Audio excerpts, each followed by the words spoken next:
Hi, everybody. This is Crash Course Part 6, Landscape Pages, and then a little bit more about tables.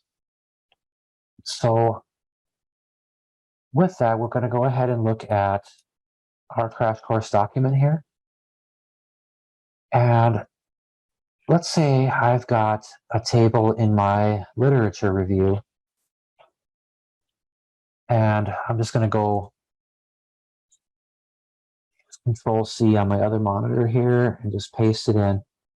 Now, this table is getting pretty wide, and just imagine, if you will, that you have something like this or something that's just really a large table.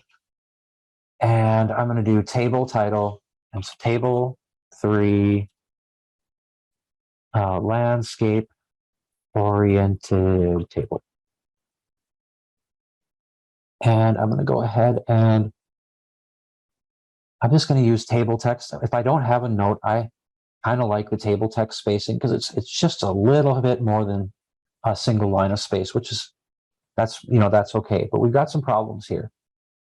It's kind of going into the margins. It's not looking that great, and a landscape page would really help this table out. So the way to do that is I'm going to go back and get a section break. And right here, I'm also going to do a section break. I want one before and after the table, giving myself a little bit of space there. And you'll notice with section breaks, you always got to keep an eye on things. It's clear. And if you don't like where this is placed, you can always just delete that paragraph and let it stand right there. And then we're going to go in and remove our links. I'm going to remove that link, remove that link, and then just like in the previous lesson, I'm just going to set my formatting here to be, this one's going to continue from the previous section. That's what we want. Do the same for this one. And we're just about ready. And so now we can go ahead and set this to be in landscape orientation.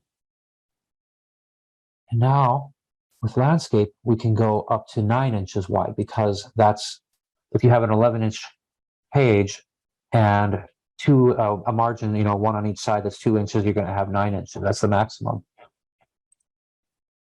And there it goes.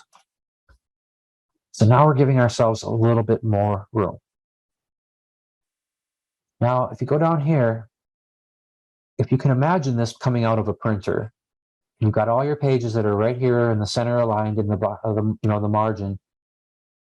On the printer, when this comes out, this is going to be in not the greatest location. It's going to actually be like if it was bound in a book, suddenly your page number is kind of weirdly located on that right side of the page.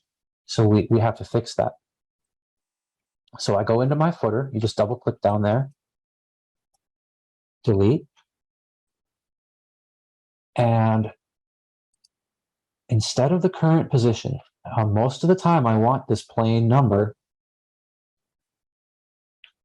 The page margins is where I want to be because Word just doesn't give you a lot of great options.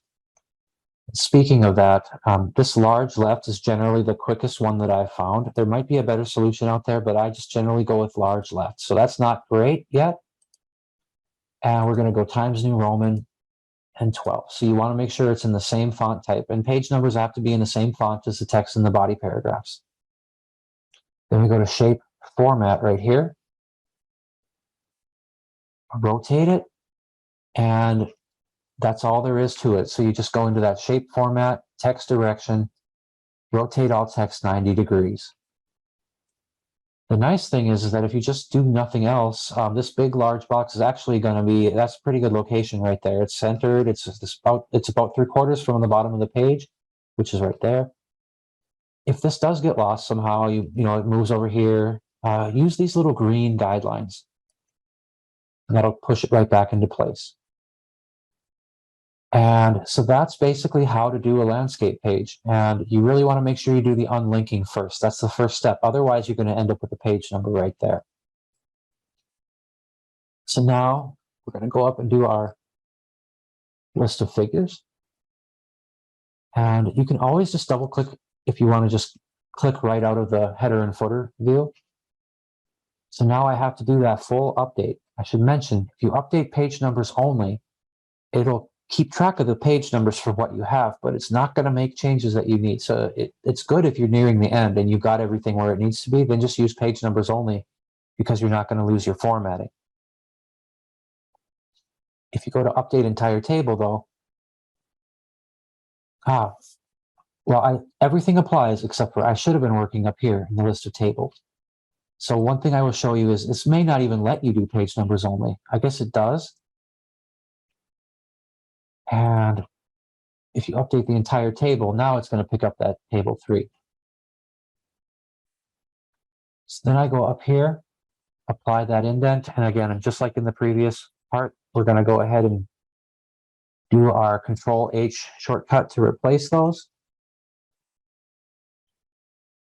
Continue searching? No. Again, in the last lesson, I explained this is a tab character. And same thing. Place everything, and then we're good to go. So a few more things about tables. As I mentioned in the previous lesson, you can make these in a smaller font type if you need to fit everything on the page. Here, we don't necessarily need to, but that's an option if you have a lot of information. And then I'm not a fan of these full borders, and neither is the majority of the style manuals that I see. They will ask you, or if you see the images in those style manual books, we're going to go ahead and clear. And the way I do this is I clear all the borders out. And then I just do top border, bottom border, bottom border. And I'm going to turn my grid lines off just so you can see that. So there's a top border, bottom border, bottom border. I'll make that 12 while I'm talking about it. And this, in my opinion, is a little bit more clear. You have a lot of leeway as far as how you'd like to organize your information. You can do the center columns. You can do the left columns. I generally, in a lot of instances, I think the center columns look a little nicer. You know, whatever you decide, but you get a lot of flexibility there. There's not a lot of times where I'm going to tell you to start changing those things. It's, you know, this is basically, you know, just one good way to do it. Again, that said, I think it's a nice idea to do that top border, bottom border, and we're good. In the last lesson, I talked a little bit about the figures and how if you have that anchor applied to the figures, if they're in the different layout options, it can cause some problems when you're trying to write your text around them. That same thing can happen with tables. You go into the table properties, this text wrapping, that's the same concept as in the previous lesson. You generally want it to be none. If you put it to around, then you'll get some odd behavior sometimes. This one seems to be working for now, but that around can cause some trouble. So it's something that you'll want to keep an eye on. And no text wrapping is generally, to me, the safer option. And just keep that in mind. If you have trouble, that's someplace that you could look and see if you can't fix that. Table alignment can be left or center. Right doesn't seem to be I would think that would be odd if I saw it. But if you do center, just make sure the tables generally are all centered. If you do left, make sure they're all left.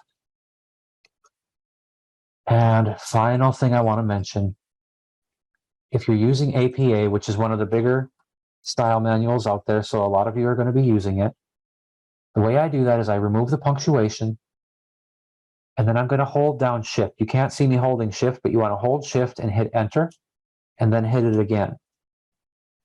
And that's going to give you that spacing. APA style puts the table title up here and the figure title down here. I like to go into the style, make it italicized, and then you just have to manually remove, and that looks like APA 7th edition. It's great. So the same one, now you can see that the style is already working a little bit. So we're just going to do the same thing. Remove that, and then we're going to put in the Shift and hit Enter twice. And then I'm going to go find my landscape table.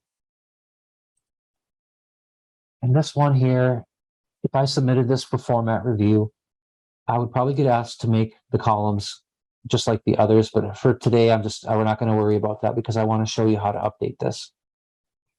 And now if you go up here, the reason why we use those soft returns is because we don't want to use this. Just as a demonstration, if I do the update field, now I've got it in two, whereas I want it to be in a single one because this is just going to put it in as a single paragraph. So then we go fix, and right here, Shift, Enter, Enter. And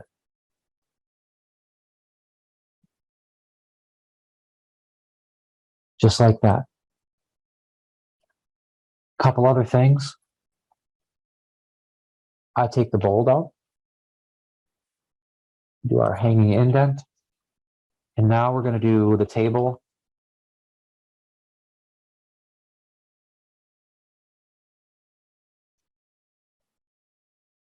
And we're going to do 2 spaces. And even if there's now no longer that punctuation, I generally recommend including that a period following the number in the list. And so we're going to do that same replace. And so it's just going to be 2 spaces and replace it with that period and the tab. And there we go. Now this is generally, the guidelines don't address this very well. But it's just one of those things where it doesn't look great if you don't have the punctuation. So we're generally going to be a little bit flexible on that. Now APA 7th edition figures is going to look exactly like this. And to the extent that unlike a lot of the style manuals that you're going to be using or that you'll see, it's going to be above. So we're going to go ahead and just get rid of that. Should have cut that instead of just copying, but no problem. So now we've got our figure title style applied, and it's going to be the same thing.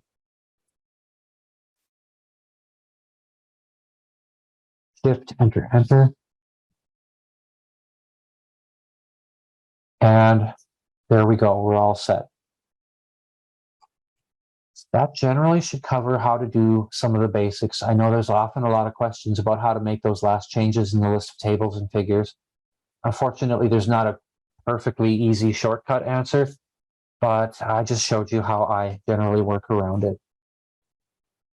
And with the next lesson, we're going to just put everything together, and I'm actually going to move away from this document, and I'm going to kind of give a walkthrough of the template. So again, the template's going to basically use all the things that I just built, and in fact, it's going to look a lot like what I just built here.